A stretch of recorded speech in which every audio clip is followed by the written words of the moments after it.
찬송가 342장 올려드리겠습니다. 찬송가 342장입니다.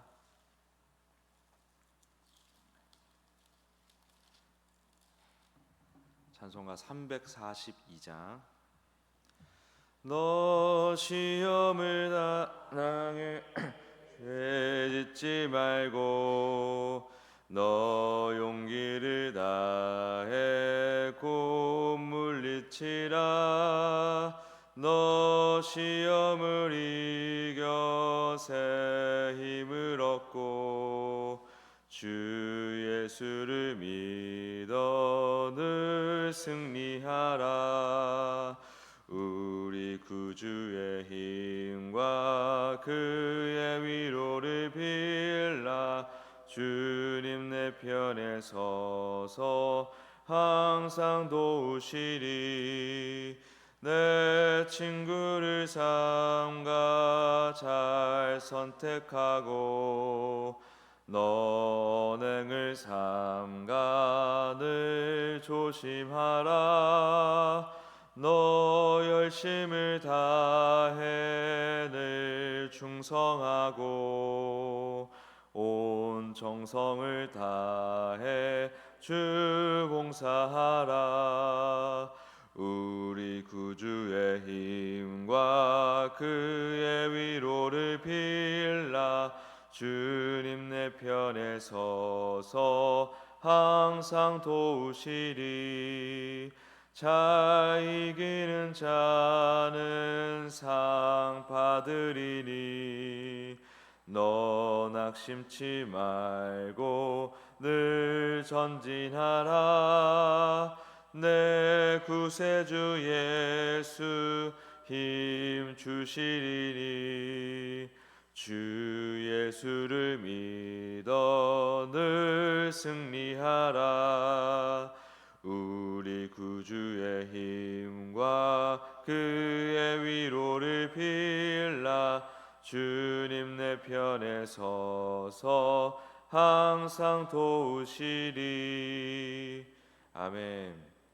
이 시간 합심하여 기도하실 때 이번 주일부터 시작되는 가을 행축을 위해서 기도하기 원합니다. 태신자를 작정할 텐데 주님께서 예배하신 태신자 잘 작정하고 또 태신자를 잘 만나서 복음을 전할 수 있도록 도와달라고.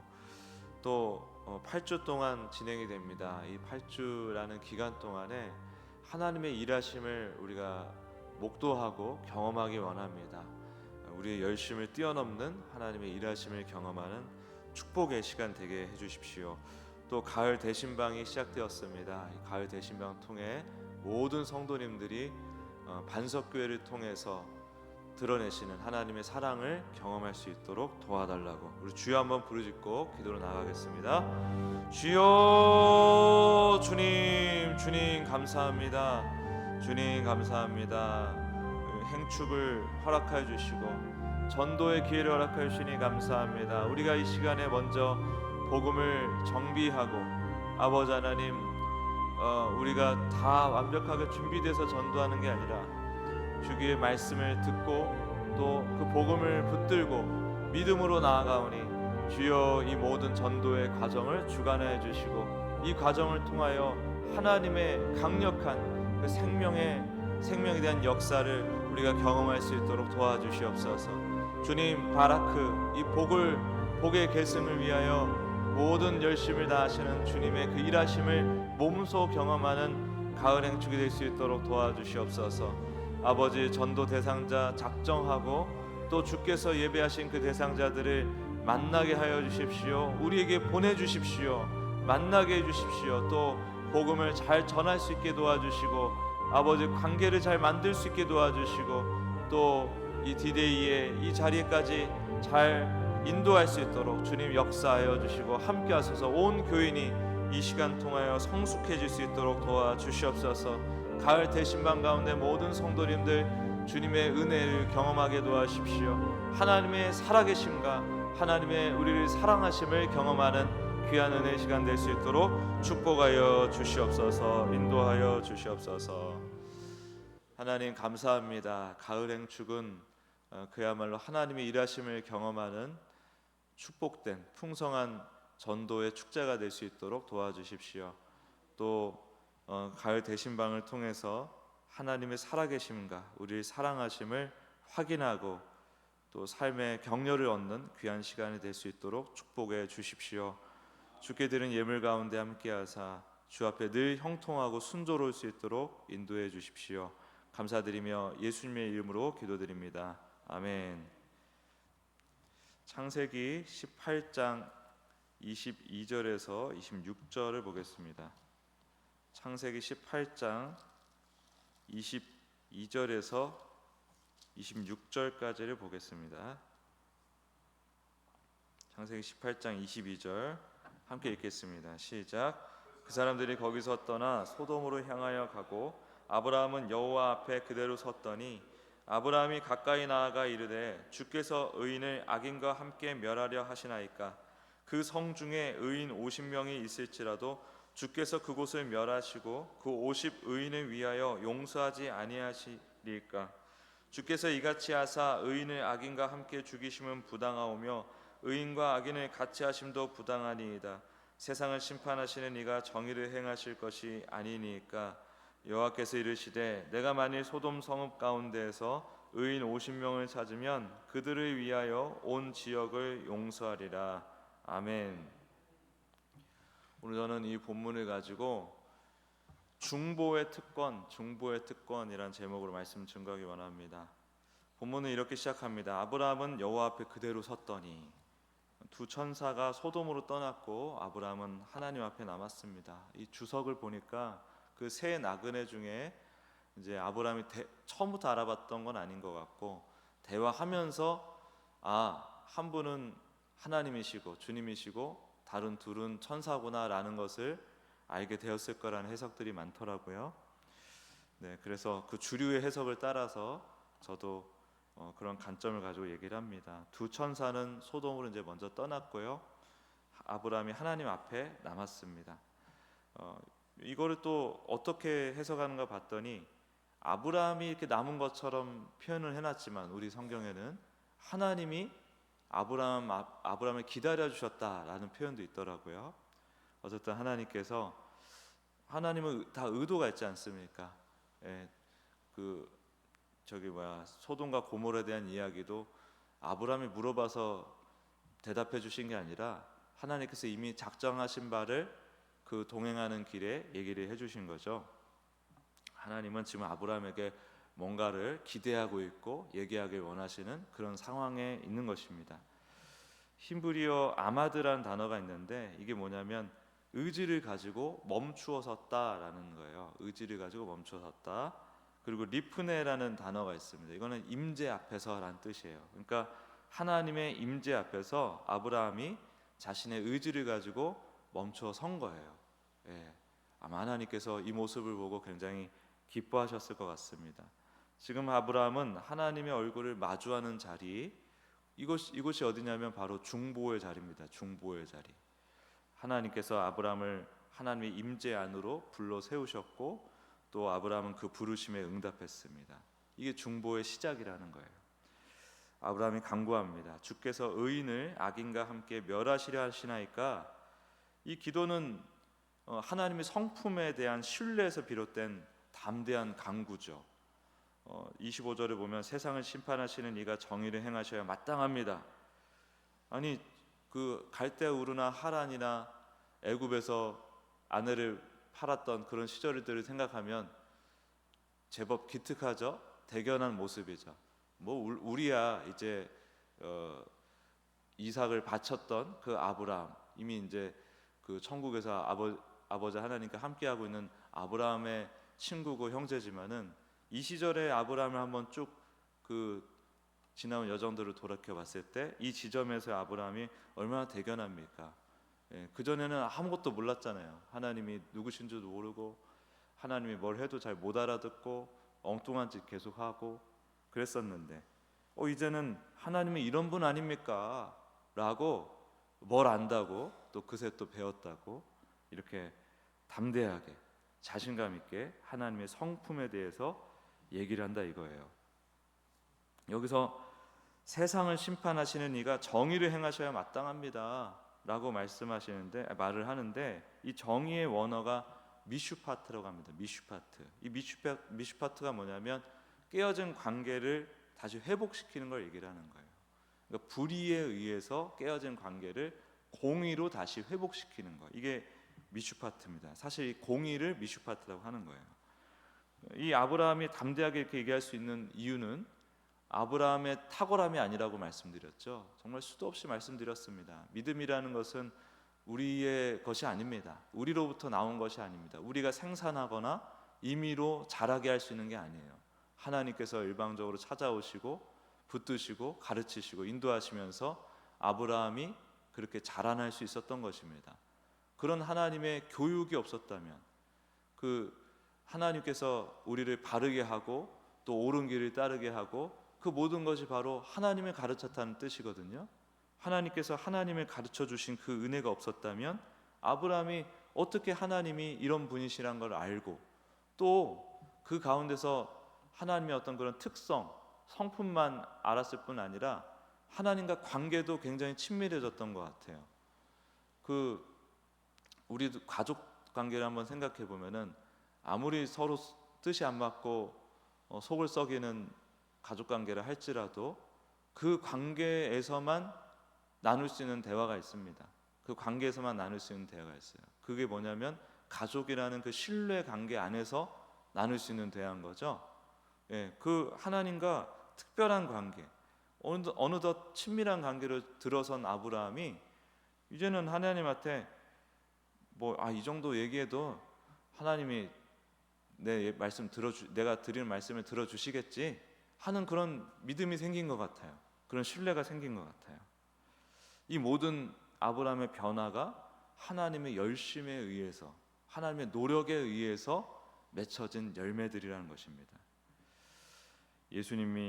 하나님이 아브라함을 부르시고, 물론 예수님이 삼위일체 하나님, 성자 하나님, 이 당시에 이 아브라함과 함께 하신 그 하나님은 맞습니다. 당연히 또 언약으로 부르시고 또 언약을 지키시고 하면서 아브라함을 계속 가르치시고, 그 하나님의 신실하심이 지금 아브라함의 이 담대한 기도의 근거가 되고 있다. 그래서 중보기도는 은혜를 경험한 자, 주님의 은혜 가운데 더욱더 신뢰하게 된 자에게 주어진 특권과도 같은 거예요. 아무나 중보하는 게 아닙니다. 예, 주님과 친밀해진 이 과정을 경험한 자, 인생의 온갖 풍파를 통해서 남들은 알 수가 없어요. 근데 나는 알 수 있는 그 주님과의 친밀함이 있다는 겁니다. 야곱이 나중에 그 요셉과 제외하고 나서 애굽 왕 바로에게 앞에 가가지고 이런 자기소개를 합니다. 제가 험악한 세월을 보냈나이다 하면서 막 겁도 없이 당대 최고의 군왕을 축복하는 장면을 우리가 익히 알고 있지 않습니까? 근데 그 야곱이 제가 험난한 세월을 보냈습니다 라는 게 뭐냐면은 이런 뜻이에요. 의역을 하자면 그 송태근 목사님, 삼일교회 송태근 목사님의 그 해석을 빌리자면, 나보다 하나님 더 잘하는 사람 있어? 이런 뜻이랍니다. 그러니까 자식이 순조롭게 아주 그냥 말도 잘 듣고 지가 알아서 잘 커가지고 자기 길을 잘 개척해서 가는 자식은 속 썩일 일이 없잖아요. 근데 제가 가만히 보니까 우리 교회도 더러 한 명씩은 속 썩이는 자식들이 있는 것 같습니다. 저는 그 자식이고요. 근데 어쨌든 속을 하나도 안 썩인 자식과 속을 그래도 계속 시시때때로 속을 썩였던 자식과 비교해 보면 결국 누구에게 상대적으로 정이 더 많이 가게 되어 있느냐? 속을 많이 썩인 자식이 나랑 더 결국에는 친밀해지고 가까워지는 거죠. 야곱이 그런 얘기를 하는 겁니다. 내가 참 연약하고 부족한 인간인데 내가 그 과정 통해서 또 참 힘든 세월 보냈는데 그 세월 통해서 하나님을 누구보다도 더 잘 알게 됐고 누구보다도 더 친밀한 관계가 됐어. 나보다 하나님 잘 아는 사람 있으면 나와보라 그래. 그 얘기인 거예요. 그렇게까지 하나님과 친밀함을 누리는 자, 인생의 모든 풍파, 풍파가 없으면 친밀해질 수 없습니다. 고난이 없으면 가까워질 수가 없어요. 저희 가족도 집에 고난이 있으니까 막 서로 반목하고 원수처럼 지냈던 세월들이 싹 사라지고 봉합이 되더라고요. 그 고난의 과정을 같이 통과하면서 진짜 가족의 관계를 다시 회복하더라고요. 그런 것입니다. 그러니까 중보는, 그러고 나서 야곱이 파라오를, 애굽 왕 바로를 축복하지 않습니까? 중보하지 않습니까? 엄청난 담대한 중보죠. 아무나 그렇게 중보할 수 있는 게 아니다. 우리의 특권이에요. 아브라함은 의인이라는 것을 이제 들면서 대화를 이어나갑니다. 이제 숫자는 50에서 10까지 줄었지만은 하나님은 계속해서 응답해 주시죠. 알겠다, 알겠다. 뭐 의인 50명, 오케이. 뭐 10명, 오케이. 내가 그 10명으로 말미암아 멸하지 않을게. 10명으로 말미암아 멸하지 않을게. 사실 아브라함이 강구해서 거기에 대해서 응답해 주신 것처럼 보이지만 하나님의 진심은 뭘까요? 한 사람이라도 있으면 내가 살려내겠다라는 진심이 있는 겁니다. 우리가 그래서 어떻게 할 수 있냐면은 하나님께서 바로 예수 그리스도를 보내주셨잖아요. 예수님이 친히 오셨지 않습니까? 한 의인의 존재가 공동체 전체를 살리는 거예요. 모두를 살리는 거예요. 그리고 이 원리가 예수 그리스도 안에서 완전하게 성취가 된 것입니다. 하나님의 진심은 50명, 100명에 있었던 건 아니에요. 하나님의 진심은 한 명으로도 다 살리겠다는 게 하나님의 진심입니다. 그게 우리 예수님입니다. 근데 예수님이 하나님으로만 오셨으면은 그 대표성이 성립이 안 되는데 우리도 받아들이기가 힘들 거예요. 우리도 저기 한국인을 대표한 사람이 한국인이 돼야지, 대통령이 어디 아프리카 사람이 되고 막 일본 사람이 되고 하면은 그 받아들이겠습니까? 대통령 되기도 힘들겠지만, 된다 하더라도 그거 받아들이기 쉽지 않아요. 그러니까 우리 인간을 대표하기 위해서 하나님이 사람으로 오신 거죠. 예수님께서 우리를 대표하는 의인, 유일한 의인이죠. 혹여나 어디 세상에, 이 넓은 세상에 의인 한 명은 있지 않을까? 그렇게 기대할 수 있을지 모르겠지만 성경에서 분명히 말합니다. 예수님 외에는 의인이 없습니다. 의인이라고 불릴 만한 자가 아무도 없습니다. 하나님이 우리를 살리신 근거는 오직 유일한 의인 되시는 예수 그리스도, 하나님이시지만 사람으로 오신 그 예수 그리스도를 근거로 우리를 살려내시는 것이죠. 아브라함이 온 땅의 심판자가 정의를 행하셔야 되는 거 아닙니까? 이 무릎에 대한 대답이, 궁극적인 대답이 예수님인 거예요. 소돔에는 의인 10명이 없었으므로 멸망했습니다. 그러나 온 세상은 단 한 분 의인이신 예수님으로 인해서 모두가 구원을 받을 수 있는 길이 열렸습니다. 오늘 우리는 예수님을 직접 만나고 교제하는 그 친밀한 가족관계 안에 들어가 있는 자입니다. 엄청난 특권이에요. 엄청난 은혜예요. 그러므로 우리는 지금 이 강구하는 아브라함보다 훨씬 더 확실한 보증 위에서 신앙생활을 하고 있습니다. 예수님이 우리의 영원한 보증이 되셨기 때문에 우리는 로마서 8장 34절 말씀처럼 죽으실 뿐 아니라 다시 살아나신 이는 그리스도 예수시니 그는 하나님 우편에 계신 자요 우리를 위하여 간구하시는 자신이라. 그러므로 우리는 예수 그리스도 안에서 하나님을 깊이 신뢰하는 믿음으로 담대히 서서 중보자로 나아갈 수 있는 것입니다. 그러므로 우리가 기억하기 원합니다. 중보는 우리 성도의 아주 특별한 권리예요. 영광스러운 특권입니다. 주님의 임재 앞에 서가지고 예수 그리스도의 그 의를 우리가 힘입어서 생각하며 가정과 교회와 이 도시를 위해서 기도하기 원합니다. 주님은 자녀들이 드리는 중보의 기도를 통해서 지금도 반드시 역사하신다는 사실을 믿으시기 바랍니다. 그리고 그 역사하시는 하나님을 경험하시길 바랍니다. 이번 가을 행축이 그렇게 경험을 축제처럼 누리는 은혜의 시간이 되기를 예수 그리스도의 이름으로 축복합니다. 기도하겠습니다. 하나님, 중보의 특권을 누리는 진짜 그리스도인으로 살아가는 우리가 될 수 있도록 축복해 주십시오. 오직 가장 중요한 것은 예수님 바라보고 예수님 배우고 예수님과 함께 동행하며 예수님과 깊고 친밀한 관계로, 새롭고 더 풍성한 관계로 날마다 나아가는 것임을 명심하고 오늘도 말씀과 기도 가운데 주님께 나아갈 수 있도록 도와주시옵소서. 감사드리며 예수님의 이름으로 기도드립니다. 아멘.